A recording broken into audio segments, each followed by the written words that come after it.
Welcome, everybody, to another edition of Harry Fling Wrestling. I am your host, Harry Fling, and today we're going to be covering a new topic, somewhat of a mini-series here, if you will. This will be the first of a few to come. This won't be every episode of Harry Fling Wrestling, but we'll try to have it more often than not. This is called Superstar Spotlight, and I'll just be showcasing superstars that I like, even if they're not in my top 50 or whatever. If they've been on my mind, I just want to talk about them or whatever. Today's Superstar Spotlight is covering none other than William Regal. In my opinion, this is one of the greatest superstars that the WWE's ever had, who has never ever been a world champion, but in my opinion, should be a world champion. Should have been. He's pretty much retired now, but look at all his accomplishments. This is the man I'm talking about here, for those who don't know. Two-time Intercontinental Champion, four-time European Champion, four-time World Tag Team Champion, five-time Hardcore Champion. I think he might have won those belts on like house shows, like mid-2002, I want to say. So we didn't get to see much of that on TV. Four-time WCW World Television Champion when he was Lord Steven Regal. MCW Southern Heavyweight Championship. I forget what that company entailed. 2008 King of the Ring, and the Wrestling Observer Newsletter Award for Best Television Announcer in 2013 and 2014 during his time announcing on NXT from Full Sail University. And not to mention, he was also the commissioner, the WWF commissioner in 2001, and for a brief time the Alliance commissioner, though the Alliance shtick didn't last too long, so really not worth a mention, but I mentioned it anyways. Also, former Raw general manager. So look at all those accolades right there. I think that should be enough to give someone a world title shot. So, like I said, one of the greatest superstars to never become world champion. He had a very quiet charisma about him, which is what I respect a lot in these wrestlers. Very stoic and poised. He carried himself in the utmost dignified manner. And he is a British wrestler. He is a resident of the United Kingdom. He's from Blackpool, England. And just the way he carried himself with the amount of dignity he had made me respect him all that much more. Even though he was kind of a punching bag a lot of the time, especially in the feud with Chris Jericho, he certainly knew how to maintain his dignity, even when his dignity was being stripped from him, which has happened, unfortunately. And then that happens to the best. It could happen to the best of us, best of those wrestlers there. Make no mistake about it. The booking isn't always great, and he was certainly a victim of that. But that's not to say he had an outstanding career. This is just the opinions expressed by me, so take that into consideration. One other reason I think he should have been a world champion is because he had many high-profile feuds with many main event level talents. And at the time, these talents were just mid-carders or upper mid-carders, weren't quite main event level. Like Chris Jericho's probably the best example I can give you. He also feuded with Triple H, and that came a little bit later on.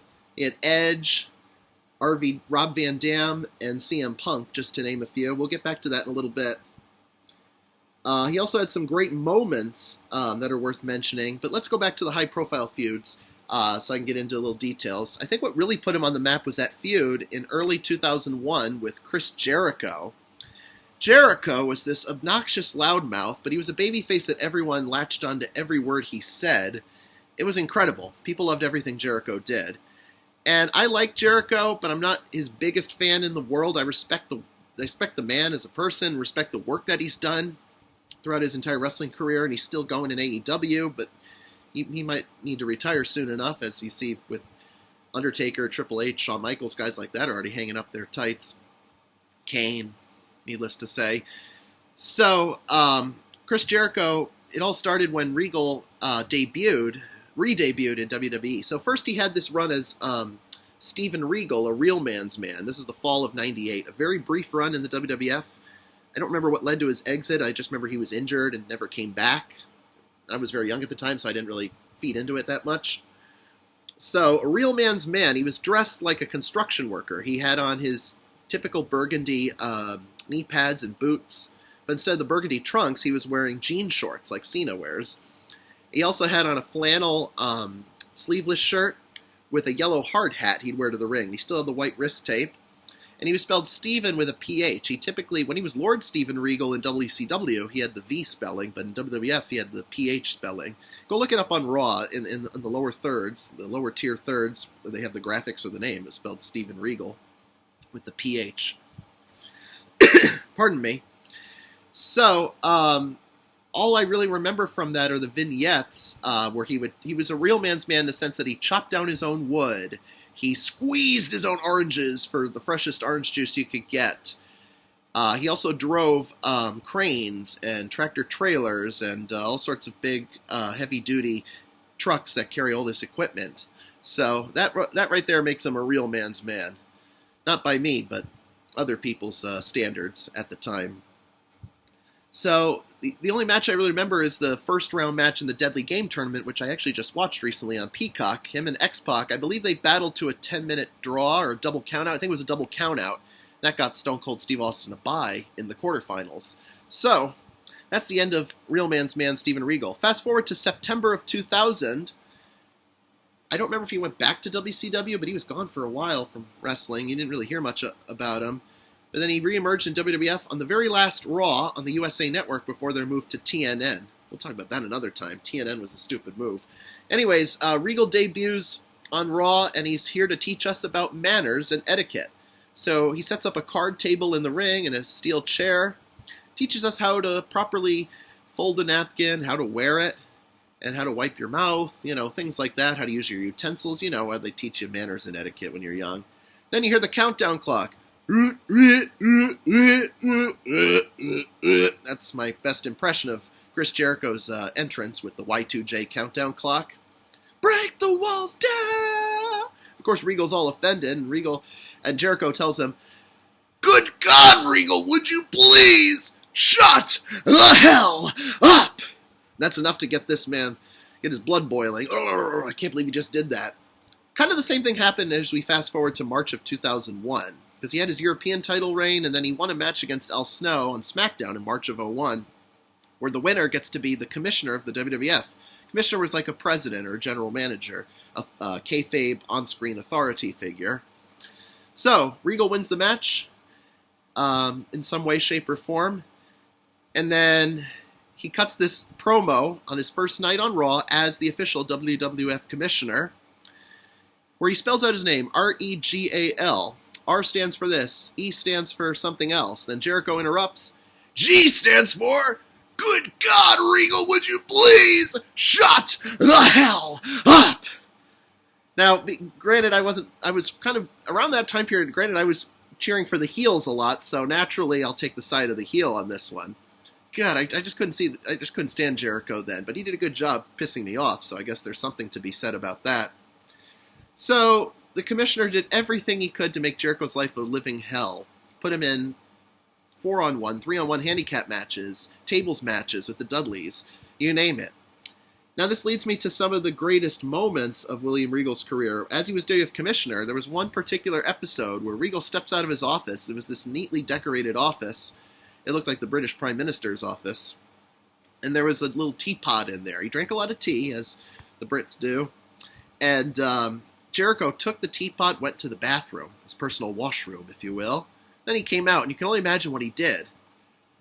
Cut back to, we go to commercial break, and cut back to Regal's office. Regal comes back, and he drinks it, and he's like, "Ooh, this doesn't taste good, obviously." That's because Jericho urinated inside the teapot, so he's drinking pee. I shouldn't be laughing at it, but I am. I mean, what more can I say about that? That's hilarious. I don't care how old I am. This shit's still funny. Oh, Lord. And then Jericho goes down the alphabet. See, I've been trying to figure out all day what your favorite letter of the alphabet is. He goes A, but doesn't make it all the way to Z.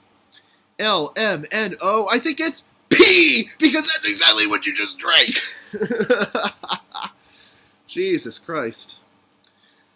Regal wasn't without getting his revenge, because come Backlash 2001, he and Jericho battled it out in the Duchess of Queensberry Rules match. Now, this is not an official match per se. It was just a match that Regal made up as he went along so that he could get the victory.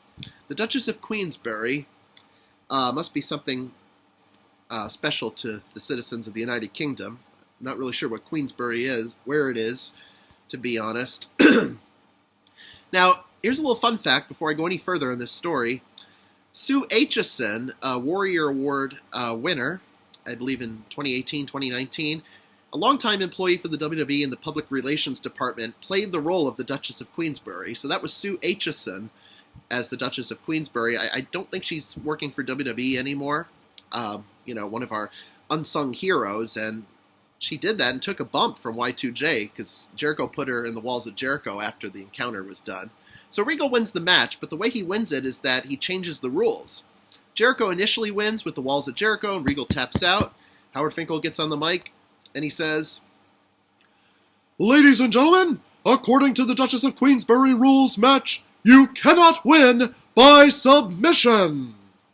Yes, 12-year-old me said, because I wanted the match to continue so Regal could win. Then, apparently Regal got disqualified. I forget exactly how, because I haven't seen the match in a long time.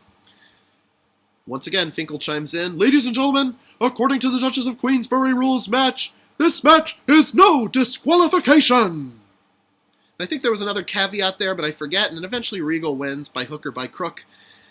And that puts an end to the feud. So I'm glad Regal actually got the better of it in the end, because he lost at WrestleMania 17, didn't win the Intercontinental title from Jericho. But Jericho, by this point, had lost the IC title to Triple H, and so the belt was out of the picture of this feud now.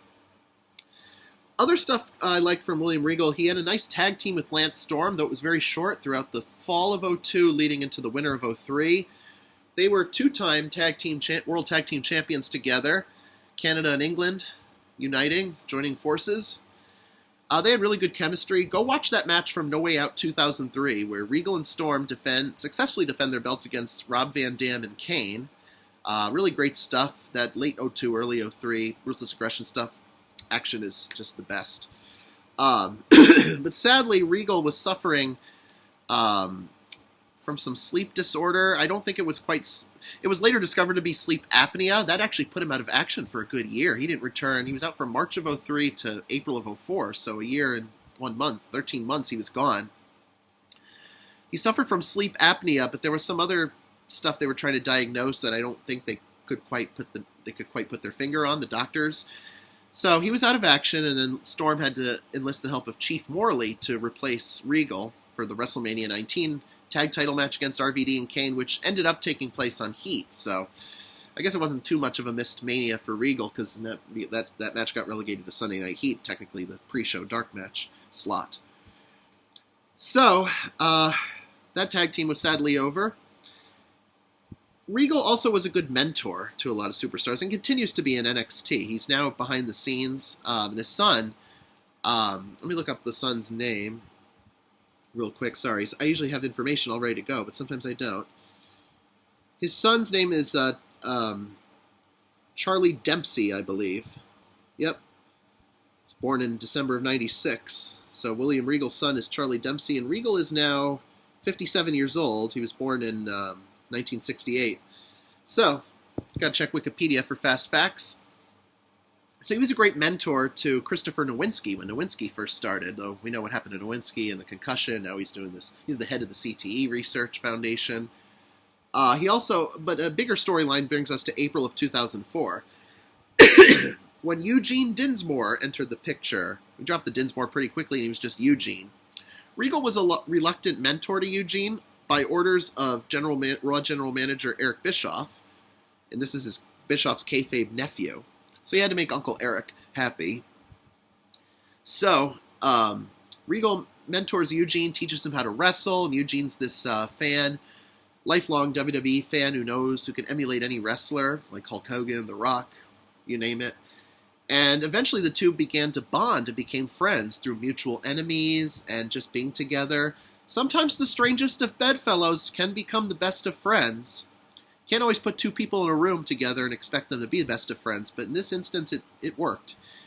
But they weren't stuck in a room together or anything like that. It was just weeks and weeks of teaming together, and eventually they won the World Tag Team titles in November of 2004 from La Resistance, and they had a big celebratory moment backstage where they poured chocolate milk on one another, including the backstage interviewer at the time, Maria Kanellis. So she got doused with chocolate milk. Sadly, Eugene suffered a torn patella at New Year's Revolution 2005, where they defended their tag titles against Christian and Tyson Tomko. So Eugene was sidelined, and then he teamed with Tajiri. Regal and Tajiri were funny, and that goes back to Regal being the commissioner. So they had some good chemistry, and I'm sure they worked together all around the world. Tajiri's from Japan, Regal's from England, so they've had to have met prior to WWF. I have to assume that. I think the next big thing wasn't until Armageddon 2006, and that ladder match, the infamous one where Joey Mercury suffers that nasty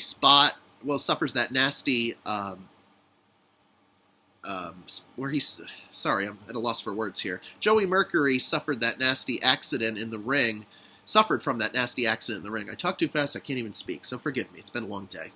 Joey Mercury suffered that nasty accident in the ring where the ladder flipped up and hit him right cartilage of his nose. But Regal was in that match, though he didn't really belong there. He was teaming with this veteran from WCW,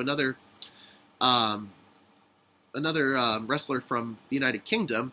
This was Dave Taylor. Dave Taylor was already pushing his mid-50s at the time, I believe. He's a little bit older than Regal. Or he might have been in his late 40s, going early 50s. I don't really know right now. So they were just basically two old guys in a ladder match with these young tag teams. You had London and Kendrick, the Hardy Boys, and M&M. They were all appropriate, but not Regal and Taylor. It was originally supposed to be London Kendrick against defending the WWE tag titles from SmackDown against Regal and Taylor, and then that got changed, and we had this fun Fatal 4-Way tag team ladder match. It wasn't until the summer of 2007, Regal got drafted to Raw and won a battle royal to become the next general manager of Raw. And he did a really good job being Raw's GM. It started out kind of stupid with those game shows, like WWE Idol or something like that. I don't know. Wasn't a great time creatively for the company. But he was a ruthless general manager in a sense that he didn't really care much. He favored the heels, of course, and he didn't care much for the welfare or the well-being of the baby faces. He put himself in the King of the Ring tournament, so that's how he won the 2008 King of the Ring.